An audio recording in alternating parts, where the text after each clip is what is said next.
से बहुत आगे को जाओ ये कामना करी भगवान पाखे संघर सभापति आमर सान भाई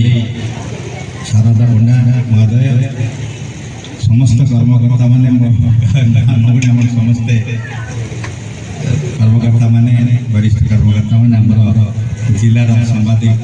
संघर सभापति आमर बंधु प्रफुल्ल बाबू सुनाकर भाई समस्त सांबादिक बंधु माने टुलिया भाई अच्छा मिश्र बाबू अच्छा समस्ते विश्व बाबू समस्ते समस्त को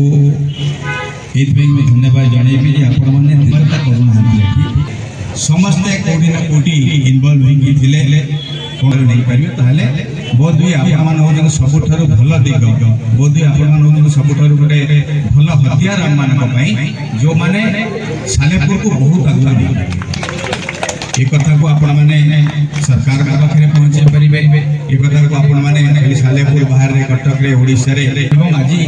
आपण मानक विशेष धन्यवाद कहीं मोर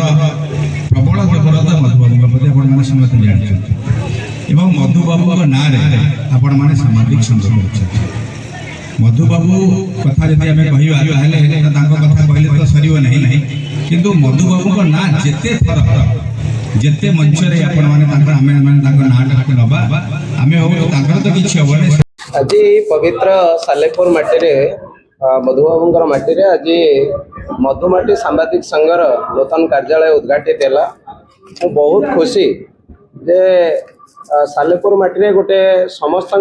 समाज कल्याण गाँ गाँव लोक मान सुविधा आमर समस्त सांबादिक भाई माने अति श्रद्धार सहित एभली एक पदक्षेप नहीं भल कार्य आरंभ कर सालेपुर माटी जो गौरव भारतवर्षर उत्कल गौरव मधुबाबूर कथा कहे जो सिद्ध पुरुष हाड़ीदासर कथा मधुबाबूर मैत्रंकर कथा आपने जानी सत्यमापुर तेणु पवित्र माटी नाम ये एक सम्मान माने समस्त भल हाँपाई करने आपण मैंने आगे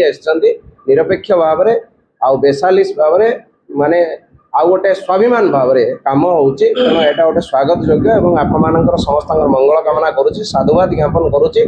आउ निश्चित भाव में जहाँ राज्य सभापति सुंदर भाव में आपण विभिन्न दिग उपर कहले निश्चित भाव में आम समस्ते एक ही रहिले समाज कल्याण हम आगो को जबार समस्त सहयोगी हवा आ तार मुख्य होती आपण मान द्वारा ही सब खबर समाज रे जाइए पहुँचे तेणु आपण जिते भी साधुवाद देवी कम हम आपर बहुत कष्ट श्रम स्वीकार करके काम को आगे नहीं जहाँ बहुत बहुत साधुवाद धन्यवाद ज्ञापन करुच्चे आपण मैंने कार्य को आगे नियंतु सांबादिक संघ मधुमाटी सांबादिक संघ दीर्घजीवी हो तार उत्तरोत्तर उन्नति कामना करुच्चे।